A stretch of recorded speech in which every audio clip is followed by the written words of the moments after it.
I'm sports editor Dan Woessner, and this is SVM's Blitz for week 1 of the high school football season. Each week, we will be bringing you highlights to look forward to for the upcoming Friday night.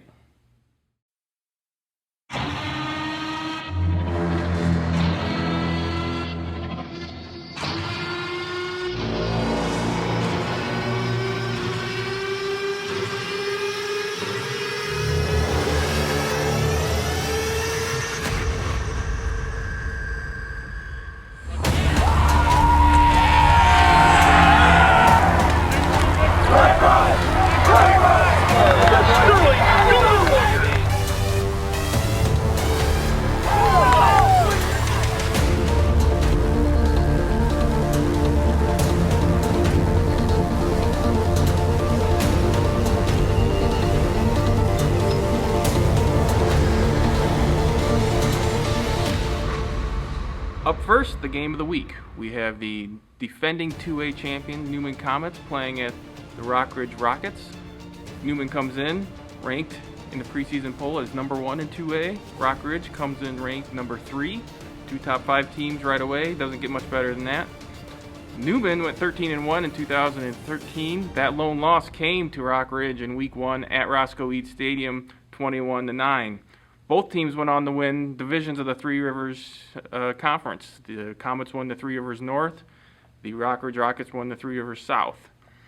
In an interesting tidbit, Coach Sam Graves of Rockridge thanked Newman for winning the state title after last season because it kind of helped him show what the Rockets could be capable of doing since they were able to knock off the Comets in week 1.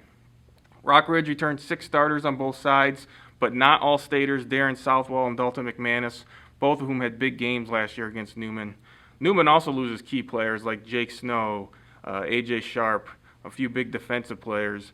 But they return guys like Brady Rude, Tyler Barnes, Dylan Heffelfinger, Nolan McGinn. A lot of talent, not quite the depth maybe they had last year, but they should still be loaded in that first string. We're expecting a good game Friday night. Second, we have the sleeper game of the week. We have East Dubuque playing at Polo.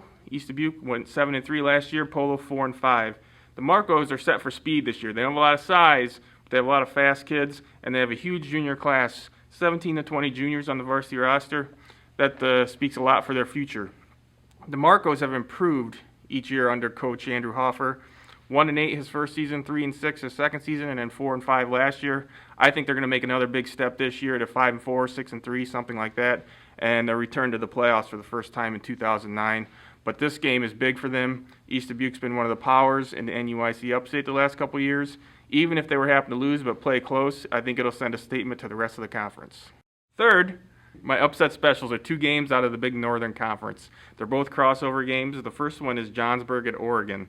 The Hawks are coming off another playoff season at 6-5, while Johnsburg broke a 25-game losing streak last year. They've struggled over the last few years, but they have a new coach, new system, a lot of talent back. I think the Hawks have to watch out for this one. This could be a game where Johnsburg comes in, sneaks in, and takes one. And the Hawks only have 20 kids on their roster, which means they could have some depth issues. The other game is the Rock Falls at Harvard. Harvard lost 14 starters from their team last year that beat Rock Falls by about 30 points. And they have a new coach in Son Saylor replacing a longtime coach. But they do return their 2 big stars in Christian Kramer at running back and Peyton Schneider at quarterback. But the Rockets return a lot of guys that have a lot of experience at varsity. They're looking to kind of make some noise this year, and this is a perfect chance on the road maybe to sneak in and get a win. Fourth is my pick to click in the first week, and I have to give that to the Dixon Dukes. They return 14 starters, almost all of their skill position players. They're starting their first year in the Big Northern, and they'll want to make a statement. They open up with Monmouth Roseville, who they beat last year, who has also lost their all-state running back in Martell Hunter. And the Dukes have a feel this year that they can return to the playoffs for the first time in 5 or 6 years. They've got guys like J.D. Geeson, Matt Coffey, Quentin Douglas, Kyle LeBlanc, all guys who can really lead this team. And I think week 1's a great chance for them to make a big statement. And don't forget, on Thursday, our 56-page high school football preview came out. It came out in editions. If you didn't get one delivered, stop at a local retailer to buy one.